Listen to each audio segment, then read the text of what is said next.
पुणे येथील सुप्रसिद्ध साईबा अमृततुल्य चहा आता संपूर्ण महाराष्ट्रातील लोकांची पहिली पसंती ठरला आहे।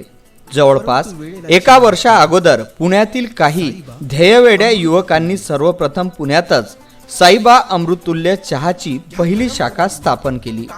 बघता बघता पुण्यातील लोकांच्या मनात साईबा अमृततुल्य चहाची गोडी निर्माण झाली व आता साईबा अमृततुल्य चहाच्या शाखेची वाटचाल जवळपास 146 पर्यंत पोहोचली।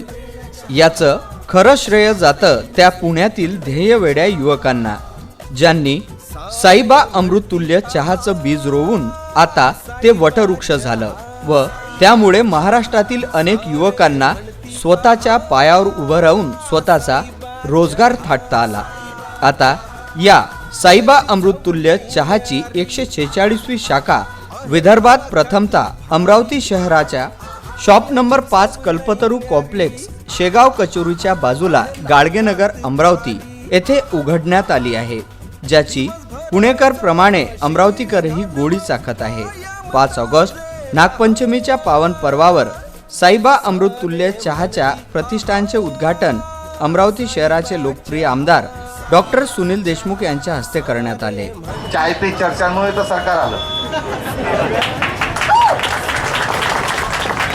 आणि आमच्यासाठी चहाचं किती महत्त्व तुम्हाला माहिती आहे। पंतप्रधान स्वतः चहा, त्याच्यामुळे एक नवीन उद्योग त्या अनुषंगाने या कुटुंबाने ते सुरू केला।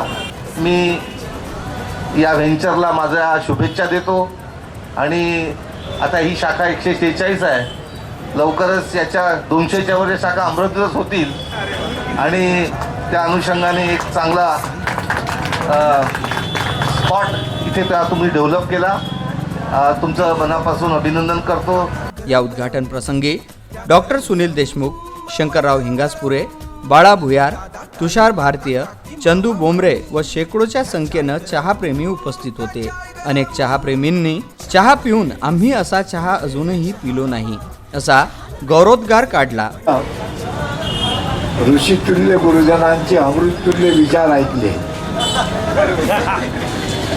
परंतु साईबा अमृततुल्य चहाचा हा उद्घाटनाचा योग सुनील भाऊ बरोबर मला आला।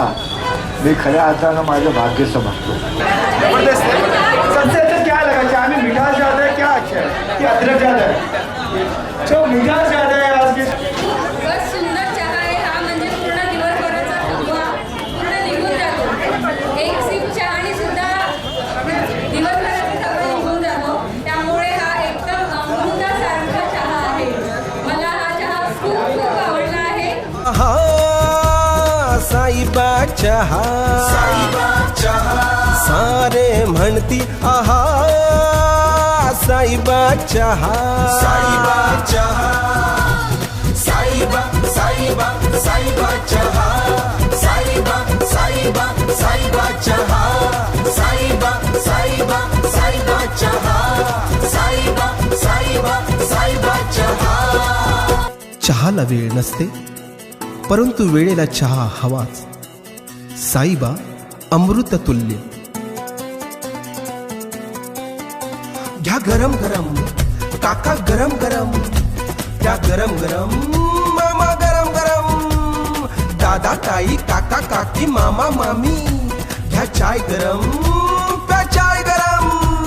चहाला वेळ नसते पण वेळेला चहा हवा, चहाला वेळ नसते पण वेळेला चहा हवा। तर या साईबा अमृततुल्य चहा प्रतिष्ठानचे संचालक यांनी अमरावतीकरांना एकदा तरी या चहाची चव चाखून बघण्याचा आग्रह केला। अमरावती विधानसभा माननीय डॉक्टर श्री सुनील देशमुख यांचे मी मनस्वी आभार करतो। त्यांनी वेळातला वेळ काढून आम्हाला उत्स्फूर्त प्रतिसाद दिला, त्याबद्दल मी त्यांचे मनस्वी आभार मानतो। आणि अमरावतीकरांना मी जाहीर आवाहन करतो की हा नुसता चहाची एक टपरी न म्हणता याला साईबा अमृततुल्य असा एक आपण याची नवीन ब्रँड बनवावी आणि अमरावतीच्या तरुण लोकांना आपण या बिझनेसमध्ये वाव द्यावी अशी मी सगळ्यांना विनंती करतो। आलेल्या सर्व मान्यवरांचे पुनश्च एकदा आभार मानतो आणि आलेल्या सर्व मंडळींचे पुनश्च एकदा आभार मानतो। माननीय डॉक्टर श्री देशमुख साहेब, हिंगासपुरे साहेब आणि भुयार साहेब इथे आले, त्याबद्दल मी त्यांचे मनपूर्वक हार्दिक अभिनंदन करतो आणि धन्यवाद देतो की त्यांनी आमच्यासारख्या नवीन तरुण उद्योजकांना येऊन पाठिंबा दिला आणि काहीतरी नवीन करण्याची उत्स्फूर्त प्रतिसाद दिला त्याबद्दल खरंच त्यांचं धन्यवाद. मुळात अमृततुल्य या शब्दाचा मी तुम्हाला एका वाक्यात अर्थ समजू इच्छितो. अमृततुल्य म्हणजे अमृताला तोले तोल असा हा अमृततुल्य साईबा अमृततुल्य आपण इथे आणतो आहे.